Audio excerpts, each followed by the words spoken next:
আদ্রিতার চোখে নীল ছিল নিছকই একজন চাকর। সে সারাদিন আদ্রিতার ভাই ফরমাস খেটেও ওকে সন্তুষ্ট করতে পারত না।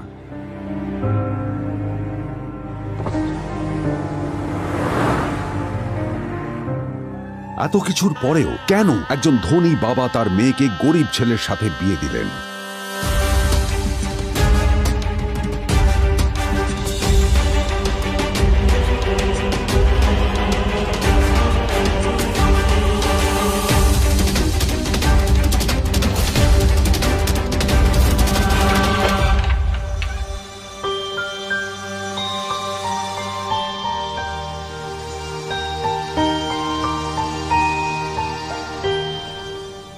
এবং তারপরে সেই মেয়েটি তার গরিব স্বামীর কাছ থেকে নতুন বছরে এমন একটা গিফট পেয়েছিল যে তার চক্ষু স্থির হওয়ার জোগাড় হয়েছিল।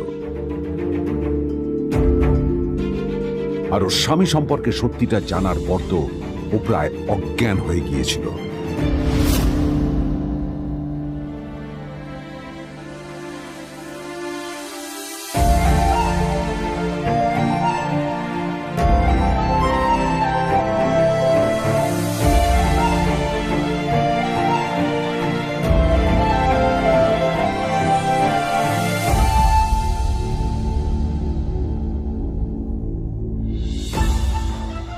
আমার বাবা সবচেয়ে বড় ভুল করেছে তোমার মতো একটা গরিব ছেলের সাথে আমার বিয়ে দিয়ে। আমার সব বন্ধুদের স্বামীরা ওদের কত দামি দামি গিফট দেয়, আর তুমি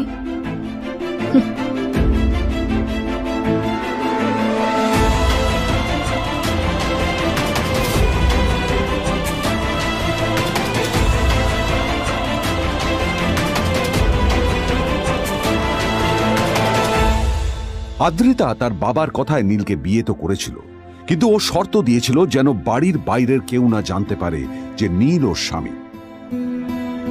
নীল ওই বাড়িতে ঘর জামাইয়ের মতো থাকলেও ও যেন ওখানে একজন চাকর ছিল। সবাই ওকে অপমান করত। ওই বাড়িতে না ও ঠিক মতো খাবার পেত, আর না ওর কোনো আলাদা ঘর ছিল। কখনো কার্পেটের উপর ঘুমোতো, তো কখনো আবার পোষা কুকুরের ঘরের পাশে নীলকে ঘুমোতে হতো। হাত খরচ মেটাতে ও এক জায়গায় ওয়েটারের কাজও করত। আদ্রিতা তার বন্ধুদের বলেছিল যে আদ্রিতা বিদেশে বিয়ে করেছে আর তার স্বামী লন্ডনের একজন খুব বড় বিজনেসম্যান। কিন্তু যখন আদ্রিতার বন্ধুরা ওকে ওদের স্বামীদের দেওয়া দামি দামি গিফটগুলো দেখাতো, তখন লজ্জায় ওর ভিতরটা পুড়ে ছাই হয়ে যেত।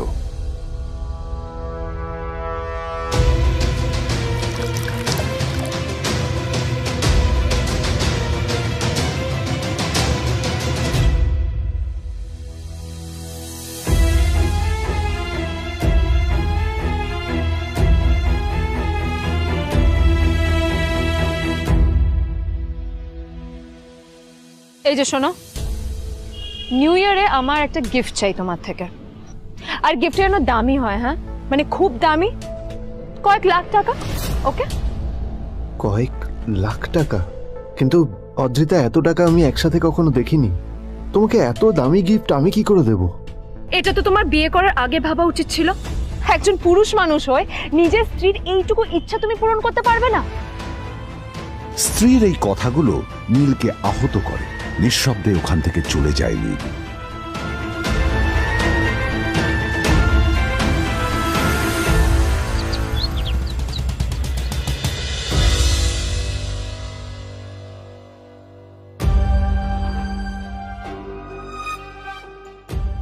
দুদিন পর নিউ ইয়ার পার্টির আগে নীল আদ্রিতার কাছে এসে একটা গিফট ব্যাগ দেয়।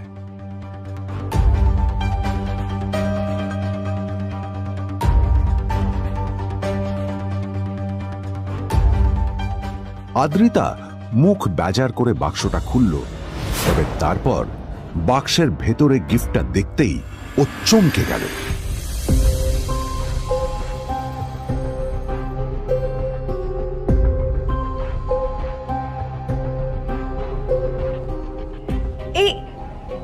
এই ফোনটা মানে এটা তো একটা স্পেশাল এডিশন। এটার দাম তো 3 কোটি টাকা। তুমি এটা পেলে কোথা থেকে? আসলে এটা অরিজিনাল নয়। আমি ওই ফোনটারই একটা কপি এনেছি।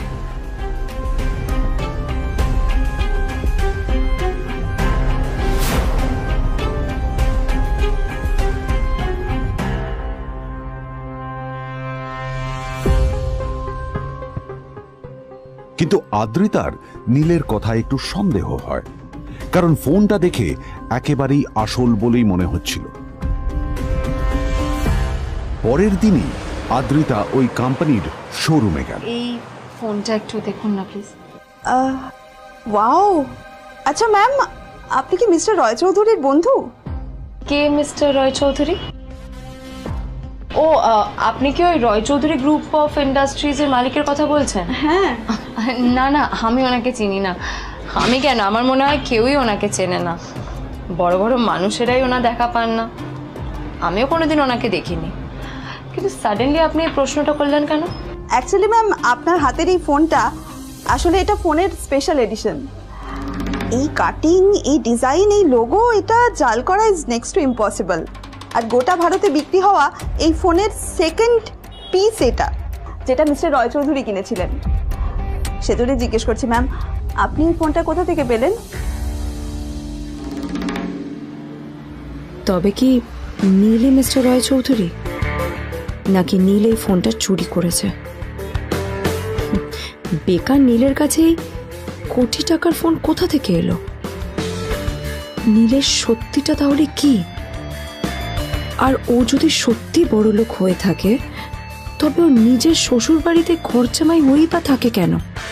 আদ্রিতা এসব কথাই মনে মনে ভাবছিল। তবে আদ্রিতার বিশ্বাস ছিল যে কোনো না কোনো মতলব করেই নীল এই ফোনটা আদ্রিতার জন্য নিয়ে এসেছিল। কিছুদিন পর আদ্রিতা সেই ফোনটার কথা ভুলে গেল। নীল সকাল সকাল ঘুরতে বেরিয়েছে বাইরে।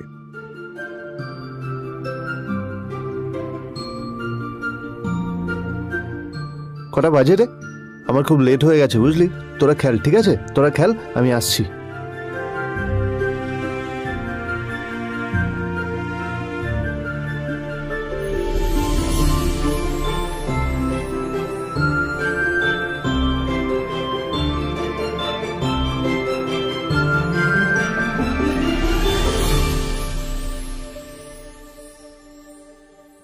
নীল, জল পড়ছে না কেন দেখো না। নীল, নীল, নীল কোথায় গেল? নীল,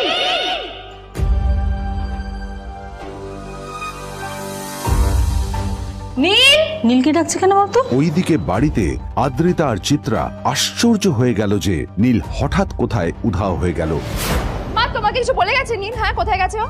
না, আমি ওর কোনো খোঁজ খবর রাখি না। আমার একটা কথা মনে হচ্ছে, ওকে না এবার একটু শীতে করতে হবে।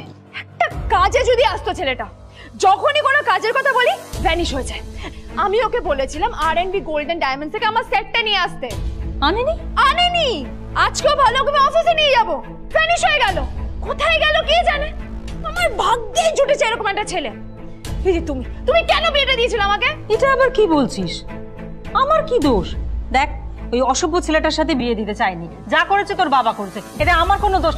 তখনই হঠাৎ নীল সেখানে এসে উপস্থিত হলো, কিন্তু ও দুজনকে উপেক্ষা করে ভিতরে চলে যাওয়াই শ্রেয় মনে করল। এই যে লাট সাহেব ফিরলেন রাজকার্য করে। এদিকে এসো, তোমার ফাঁকিবাজির আলোচনাই এখানে চলছে। মা প্লিজ থাক, মা থাক, ভাল লাগছে না। এমনিতেই অফিসের জন্য আমার লেট হয়ে যাচ্ছে, আর বিজন আমার ওয়েটও করছে। বিজনের নাম শুনেই নীলের মুখটা ফ্যাকাশে হয়ে গেল। আদ্রিতা নীলকে উপেক্ষা করেই বলল, আরে যে এই ছেলেটার মতো আর একটা ফাঁকিবাজ না তুমি পাবে না। তুমি কেন দাঁড়িয়ে আছো? এই যে শোনো শোনো শোনো শোনো, দাঁড়িয়ে আছো কেন? তোমাকে আমি বলেছিলাম R&B গোল্ড ডায়মন্ড থেকে আমার সেটটা তুলেছো, তোলোনি তো। এইটা চাই না আমার। তুমি আমার সাথে অফিসে যাবে, ফেরার পথে তুমি সেটটা নিয়ে আসবে। তোমার জন্য সবসময় লেট হয়ে অফিসে, তোমার জন্য রক্ত লাগে। আর ব্যাগটা নিয়ে ওর পেছন পেছন কোথায় যাচ্ছ? যা দিয়ে ওখানে রেখে এসো। নীল চিত্রার সাথে মাঝে মাঝে ঝগড়া করলেও তার স্ত্রী আদ্রিতার সাথে ও কখনো ঝগড়া করতো না। সত্য সব অপদার্থ।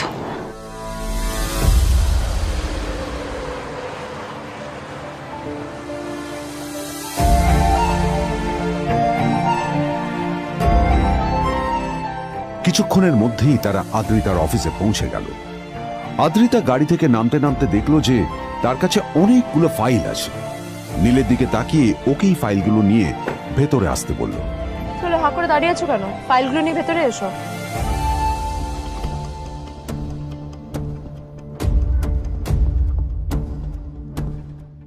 আদ্রিতা যখন ওর ক্যাবিনে পৌঁছলো তখন দেখলো সেখানে আগে থেকেই ওর বন্ধু এবং বিজনেস পার্টনার বিজন বসে ওর জন্য অপেক্ষা করছে।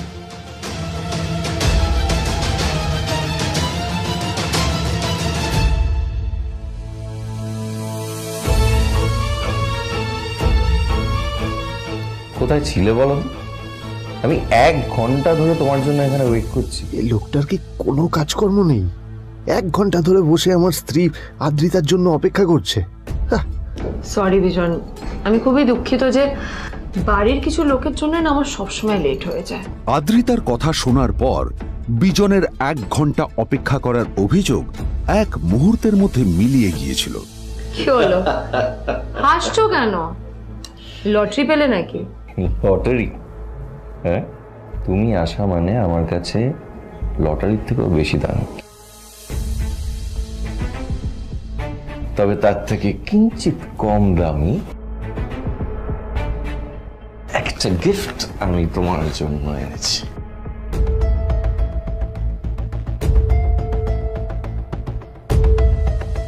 This is a rare diamond necklace for you.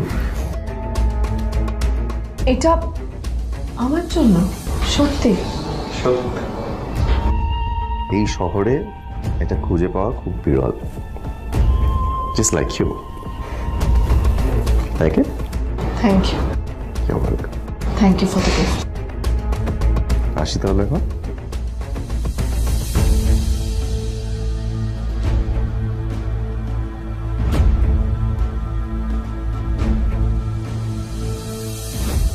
Adrita, আমি আজ পর্যন্ত তোমাকে কোনো রকম উপদেশ দিইনি, কিন্তু আজ আমি তোমাকে বলতে বাধ্য হচ্ছি। এই যে এই লোকটা তোমাকে শুধুমাত্র ইমপ্রেস করার জন্য একটা নকল সস্তার হীরের গয়না দিয়ে গেছে। এরকম একটা লোকের সাথে তোমার মেশা উচিত না। ভবিষ্যতে কিন্তু তুমি বিপদে পড়বে। আদ্রিতা, আমি তোমাকে কথা দিচ্ছি, আমি তোমার জন্য আসল রেয়ার একটা হীরের গয়না এনে দেবো, এর চেয়েও দামি, এর চেয়ে অনেক অনেক বেশি দামি। তার জন্য আমাকে যাই করতে হোক না কেন, আমি তোমাকে একদিন ঠিক এনে দেবো তোমাকে। তাদের বিয়ে হয়েছে 2.5 বছর। এর মধ্যে প্রথমবার তার মনে হলো নীল তার জন্য লড়াই করছে। নীলের এই রূপটা দেখে আদ্রিতা চমকে গেল। আজ প্রথমবারের মতো আদ্রিতার মনে প্রশ্ন এলো, নীলকে নিজের থেকে দূরে সরিয়ে রেখে আমি কি কোনো ভুল করছি? না না, এটা আমি কি ভাবছি? বিজন আমার বিজনেস পার্টনার, ও আমাদের মেইন ইনভেস্টর। নীলের এই অ্যাকশনের কারণে বিজন আমার কোম্পানি থেকে ব্যাক আউট করে গেলে কি হবে? না না না না না, নীলের জন্য আমি আমার এত বছরের পরিশ্রমকে জলে দিতে পারি না।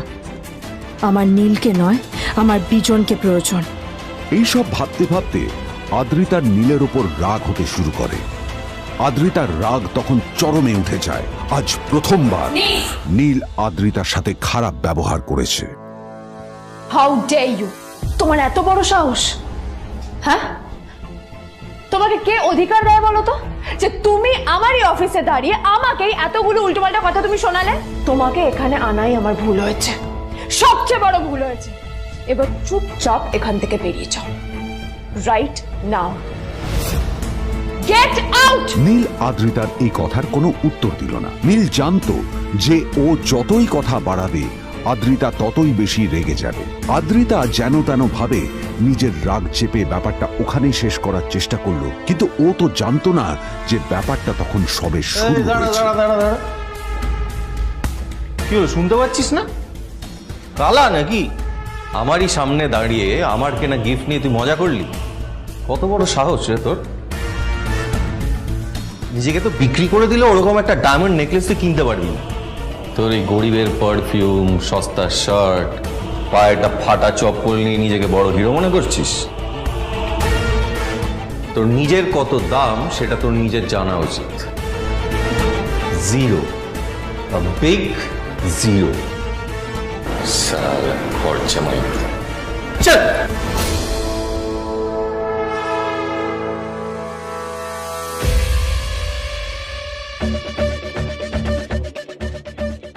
নীল তখনও ঝামেলা করার মেজাজ ছিল না, কিন্তু যখন কেউ অন্যের নীরবতা সুযোগ নিতে শুরু করে তখন কথা বলাটা প্রয়োজন। নীল আঙুল তুলে পেছনের দিকে ইশারা করে। প্রথম কথা, ওই যে ওখানে দাঁড়িয়ে আছে, ও আমার স্ত্রী।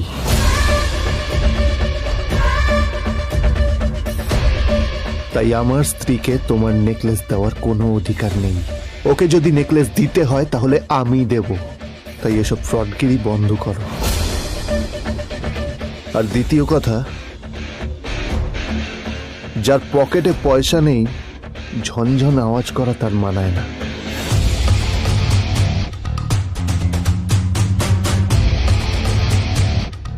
নীল বিজনকে তার সোয়াগ দেখিয়ে বেরিয়ে গেল।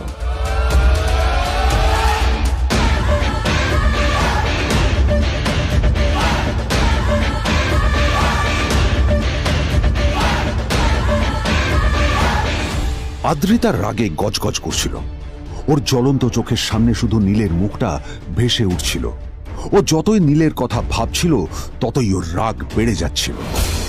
গত কয়েক মাস ধরে আদ্রিতার কোম্পানির অবস্থা একেবারেই ভালো ছিল না। আদ্রিতা তা সামলানোর আপ্রাণ চেষ্টা করছিল। কি যে করবেও সেইটাই বুঝে উঠতে পারছিল না। তারপর বিজনের সাথে ওর দেখা হলো, আর তখনই বিজনের সাথে ওর বন্ধুত্ব হলো। বিজন একটা খুব বড় পরিবারের সদস্য। আজ বিজন শুধুমাত্র আদ্রিতার কোম্পানির একজন বিজনেস পার্টনারই নয়, সাথে বড় ইনভেস্টরও। আর শুধুমাত্র বিজনের কারণেই আদ্রিতার কোম্পানি এখনো চলছে। এই কোম্পানির সমস্ত লস বিজনই বহন করে এবং আদ্রিতারও ওকে তাই খুব প্রয়োজন। বিজনের সাথে বন্ধুত্ব করা আদ্রিতার পক্ষে সহজ কাজ ছিল না।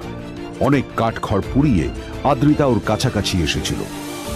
সবকিছু ঠিকঠাকই চলছিল, সবকিছুই আদ্রিতার প্ল্যান অনুযায়ী হচ্ছিল, কিন্তু নীল আজ এসে সবকিছু নষ্ট করে দিল। জাস্ট কি দরকার ছিল বুঝতে পারছি না। কি দরকার ছিল নীলের বিজনকে এতগুলো কথা শোনানোর? এবার বিজন আমাকে টাকা দেবে কিনা সেটাও জানি না। আমার কোম্পানিতে ইনভেস্ট করতে চাইবে কিনা সেটাও বুঝতে পারছি না। কি করব?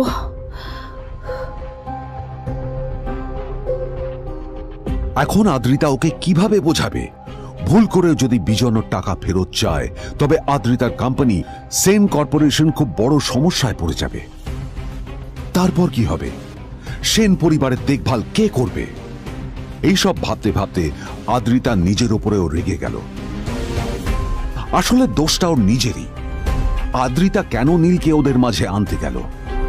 নীলকে অফিসে নিয়ে আসারই বা কি দরকার ছিল? আর যদি সে নীলকে সাথে করে না আনতো তাহলে বিজন এখন ওর সাথেই বসে থাকতো।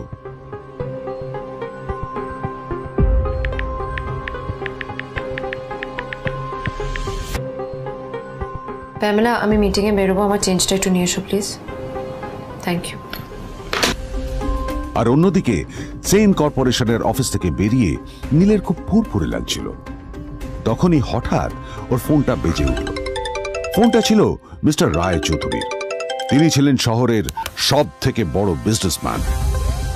হ্যাঁ মিস্টার রায় চৌধুরী, আমি আপনাকেই ফোন করতে যাচ্ছিলাম। আমি একজন বিশেষ লোকের সাথে তোমার একটা মিটিং ফিক্স করেছি। ওর অ্যাড্রেস আমি তোমাকে টেক্সট করে দিয়েছি। আমি চাই তুমি ওই লোকটার সাথে মিট করো। ঠিক আছে, আমি যে কোনো কারোর সাথে দেখা করতে পারি, কিন্তু তার জন্য আপনাকে আমার দুটো শর্ত মানতে হবে। প্রথমটা, আমার জন্য একটা রেয়ার হীরের নেকলেস আপনাকে জোগাড় করে আনতে হবে। আর দ্বিতীয়টা, আমি আপনাকে টেক্সট করছি, এটাও কিন্তু একই রকম জরুরি। এই দুটো কাজ আপনাকে যত তাড়াতাড়ি সম্ভব করে ফেলতে হবে আমার জন্য, ঠিক আছে? তোমার অ্যাকাউন্টে কিছু টাকা পাঠিয়েছি। কিছু জামা কাপড় কেন, যাতে তুমি ভদ্র সমাজে আসার যোগ্য হও, আর তোমাকে আমি স্বামীর পরিচয় দিতে লজ্জা না পাই। তোমার কারণে আমার পরিবার লজ্জা পাবে, আমি সেটা চাই না। যখনই দেখি তখনই তুমি ভিকিরির মতো ছেঁড়া ফাটা জামা কাপড় পরে থাকো। আসলে আদ্রিতার বাড়িতে আজ ফ্যামিলি ডিনার পার্টি ছিল, আর শেষবার নীলের জন্য ওকে অনেক ঝামেলা পোহাতে হয়েছিল। মেসেজ পড়ে নীল ফোনটা নিজের পকেটে রেখে রাস্তার ধারে গিয়ে একটা ট্যাক্সি থামানোর জন্য হাত বাড়িয়ে দিল। নীল ট্যাক্সি ধরে গোল্ডেন সিটি অ্যাভিনিউর দিকে বেরিয়ে পড়ল। গোল্ডেন সিটি অ্যাভিনিউ শুধু কলকাতারই নয়, এটা ছিল সারা পশ্চিমবঙ্গের সবচেয়ে বিলাসবহুল সোসাইটিগুলোর মধ্যে একটা। আসলে এই সেই জায়গা যেখানে মিস্টার রায়চৌধুরী আজ তার জন্য গোপন মিটিং ফিক্স করেছিলেন। কিন্তু নীল কার সাথে দেখা করতে যাচ্ছে এ সম্পর্কে ওর কোনো ধারণাই ছিল না। যখন নীল সেখানে পৌঁছলো, পুলভিলার বাগানে বসে থাকা লোকটিকে দেখে রাগে নীলের রক্ত ফুটতে শুরু করলো। নীল ওখানে না দাঁড়িয়ে বেরিয়ে গেল। তখনই হঠাৎ একটা মেসেজ এলো। আসলে আজ আদ্রিতার ফ্যামিলি গ্যাদারিং এ যাওয়ার আগে নীলকে ওর হাই স্কুলের রিইউনিয়নেও যেতে হতো। গ্র্যাজুয়েশনের পর এত বছরে এই প্রথম নীল তার কোন কলেজ বা স্কুলের রিইউনিয়নে যাচ্ছে। এতগুলো বছরে নীল তার কোনো বন্ধুর সাথেই দেখা করেনি। নীলের তার পুরনো সহপাঠীদের কথা মনে পড়তে লাগলো, যাদের সাথে ও স্কুলে মজা করত। আজ আবার ওদের সকলের সাথে নীলের দেখা হবে।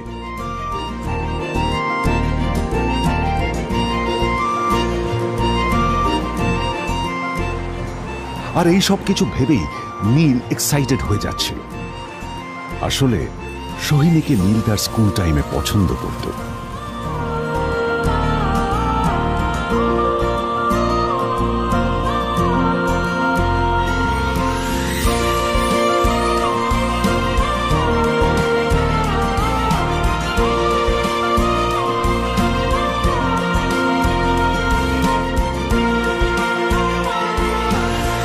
অন্যদিকে সেম কর্পোরেশনে ইনভেস্টরদের সঙ্গে আদ্রিতার মিটিং একেবারেই ভালো যায়নি। তাকে দেখে বেশ গম্ভীর মনে হচ্ছিল।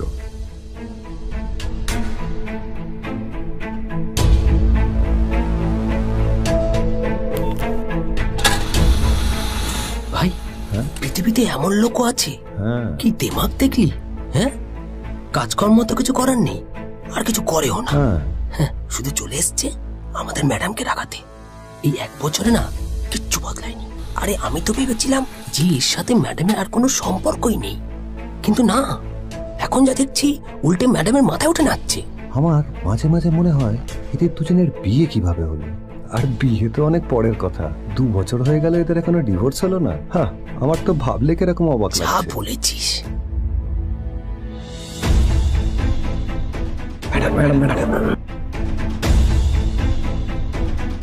অফিসে চলতে থাকা এইসব কথা শুনে আদ্রিতার আরো রাগ হলো।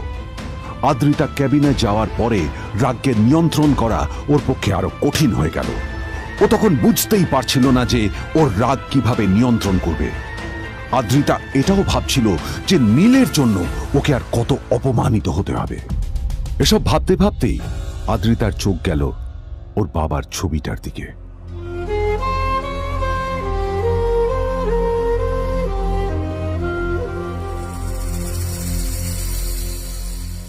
আমি তো তোমার সবচেয়ে প্রিয় মেয়ে ছিলাম বাবা, তাই তাই আমি সবসময় ভেবেছি যে তুমি আমার জন্য যাকে সিলেক্ট করবে সে সব থেকে শ্রেষ্ঠ হবে। তাই আমি নিজে থেকে কখনো কোনো রিলেশনশিপে যাইনি, আর তোমার কাছে বিয়ের কোনো শর্তও রাখিনি। কিন্তু কিন্তু তুমি না আমার সাথে কি করলে? এই গাধাটার সাথে আমাকে বিয়ে দিলে। আমার আমার জীবনটা নষ্ট হয়ে গেল, শেষ হয়ে গেল।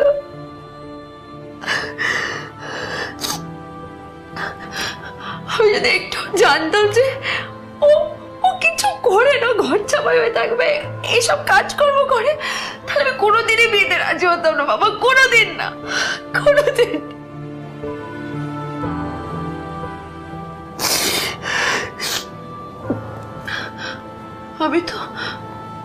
আমি তো সবসময় ভাবতাম যে বাবা মারা তাদের সন্তানের ভালো চায়, কল্যাণ চায়, তাদের জন্য চিন্তা করে।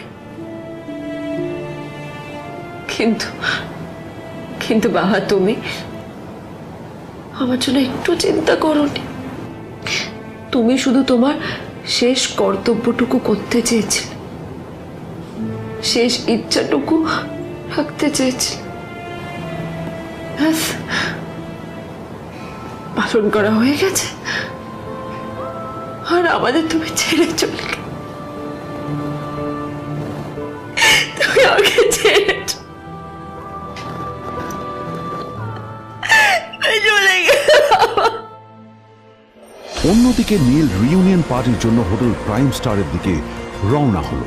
হোটেল প্রাইম স্টার ছিল শহরের সবচেয়ে দামি হোটেল।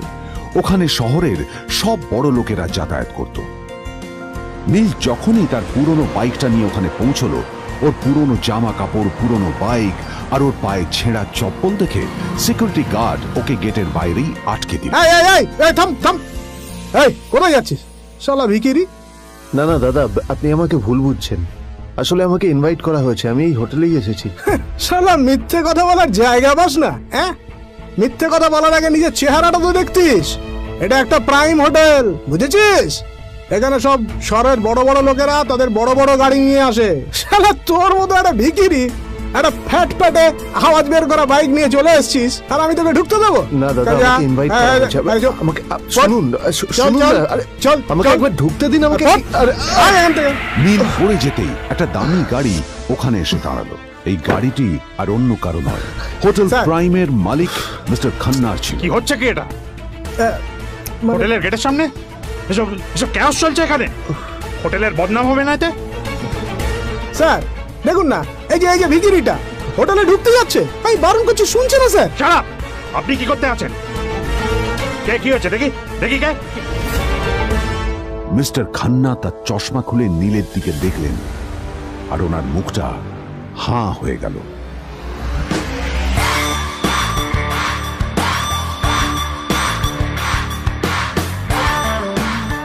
নীল স্যার, আপনি?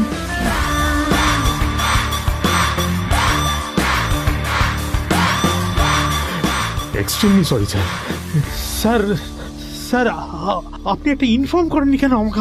আপনি আসবেন জানলে তো আমি নিজে রিসিভ করতে আসতাম আপনাকে। ছি ছি ছি ছি ছি। ঠিক আছে, আপনি ব্যস্ত হবেন না প্লিজ। জানোইনি কে?